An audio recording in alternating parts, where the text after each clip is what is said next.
Good evening, ladies and gentlemen, and welcome back to the Tactical Bacon Gun channel.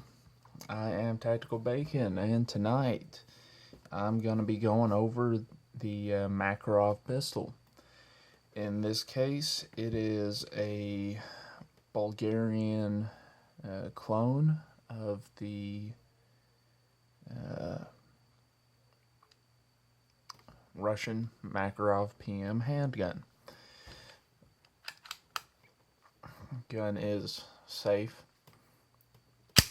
It is a semi-automatic 9mm by 18 handgun. Feeds from a single stack 8-round magazine. Let's start like usual with the bad things about it. With the original Bakelite grips on it, this thing's pretty snappy when it comes time to shoot it. I've got some decently sized hands, I wear extra large gloves, and when it 9x18 is about as strong as you want to, it's about as strong as you're going to get in a blowback only pistol. So it's pretty snappy as far as recoil goes. I prefer to shoot it with gloves, and they also make some rubber overmolded grips that really help cut down on that unpleasantness. Which, if you don't have a problem with it, with the Bakelite grips, then awesome. No need to spend money on rubber grips if you don't want to. So that's just, creature comfort. I get better shootability, not a creature comfort. It does have a double single action trigger. That's another sort of bad thing. The double action on it is a bit long and it's a bit heavy. It's not too long, and it breaks pretty cleanly.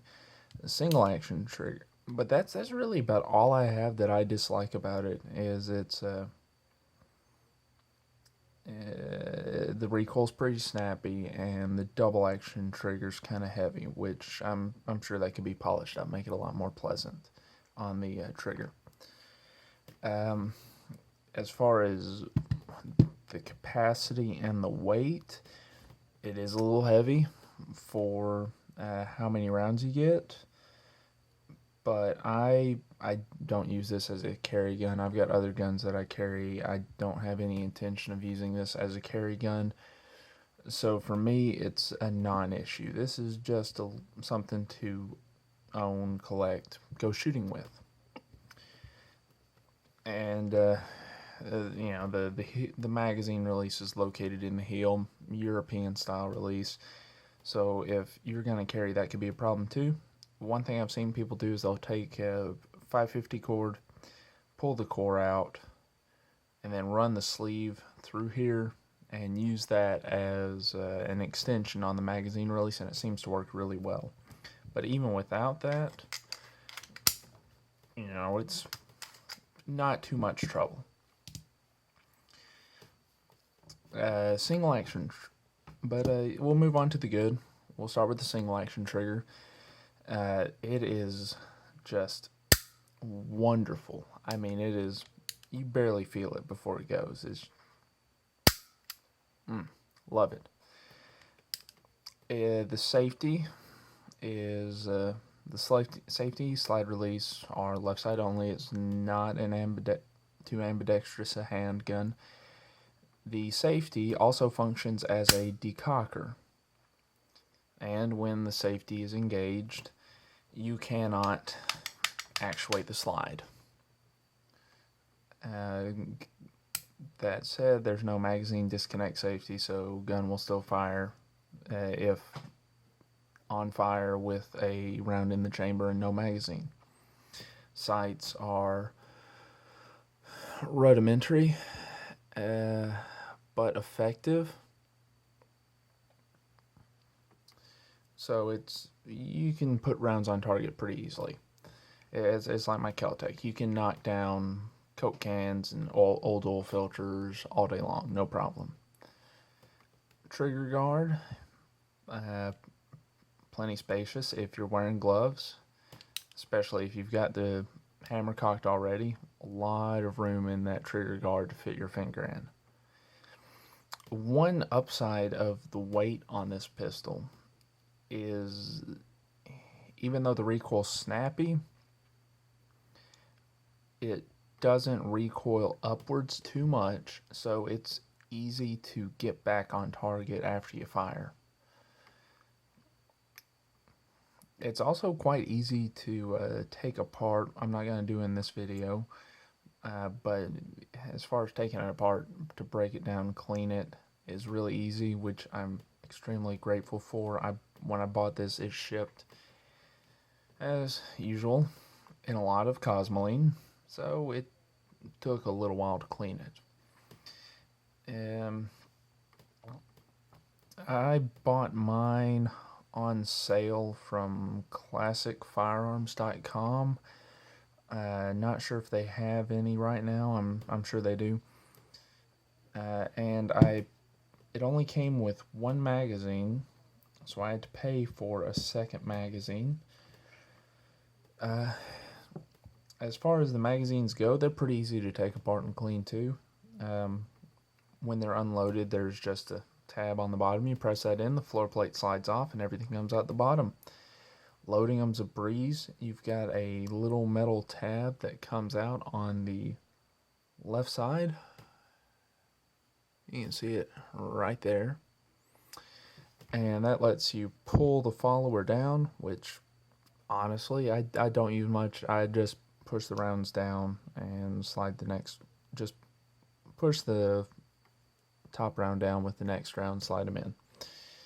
Either way works. As I mentioned, it is straight blowback. The barrel is fixed,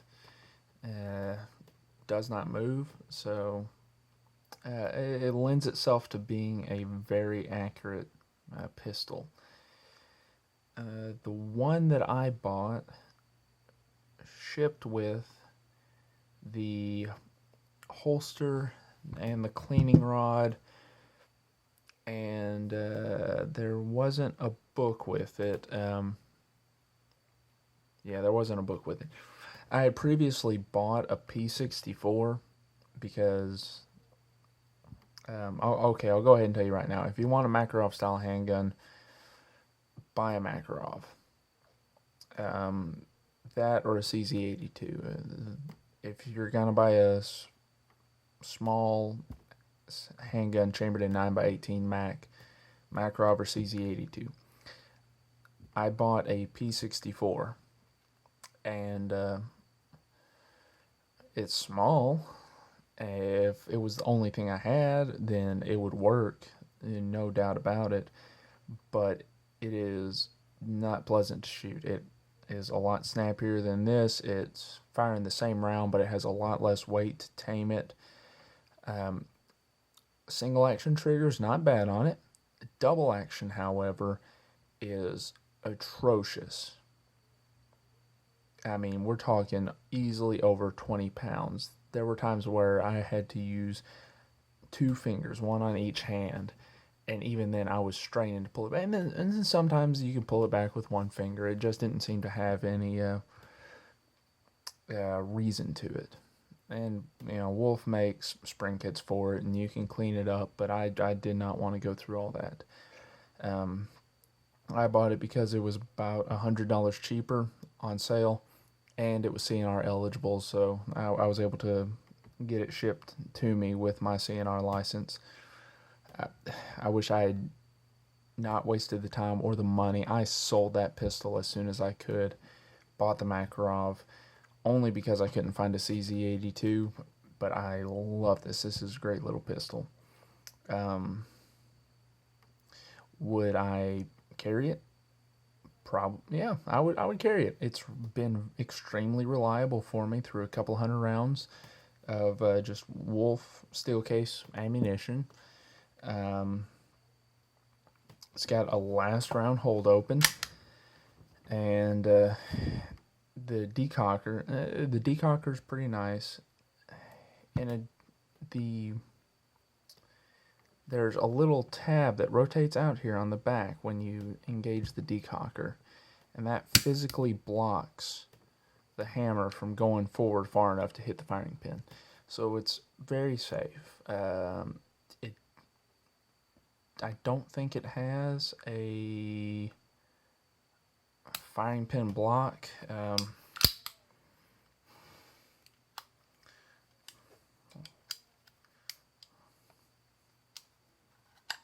Hold on. Okay, so no firing pin blocks, so it is not drop safe. For the firing pin, it's not a spring-loaded firing pin. But you know, these have some pretty hard primers on them. But great handgun, well worth the value, well worth being about $300. Don't be afraid to buy one. And there you can see the fixed barrel. If you have any questions, comments, or concerns, please leave them below. I'll get back to you as soon as I can. And you know, make sure to like, share, subscribe with your friends. You know, you never know who's going to think of something that you don't and who will call you out on it. So y'all have a great day, and thanks for watching.